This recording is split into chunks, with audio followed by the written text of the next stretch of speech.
ঠিক আছে, এসো। আমার তাতে কোনো আপত্তি নেই, বরং তোমাকে আনন্দ দিতে পারলে আমি নিজেকে ধন্য মনে করব। বেশ, আজ তাই তাহলে, কাল আবার আসবো।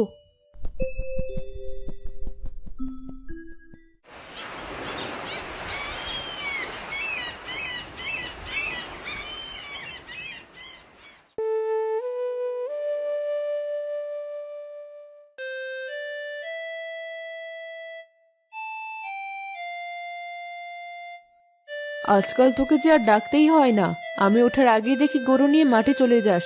কি হয়েছে তোর? কিছু হয়নি মা, তুমি বলেছো বোবা প্রাণীদের ভালোবেসে লালন পালন করতে, তাই তো আমি সেই চেষ্টাই করছি। ঠিক আছে, যা তবে। ছেলে তো বলছে গরুর জন্য যাচ্ছে, কিন্তু ওর চোখ মুখ তো সে কথা বলছে না। মনে হচ্ছে কিছু একটা ঘটনা আছে। দেখা যাক কি করে।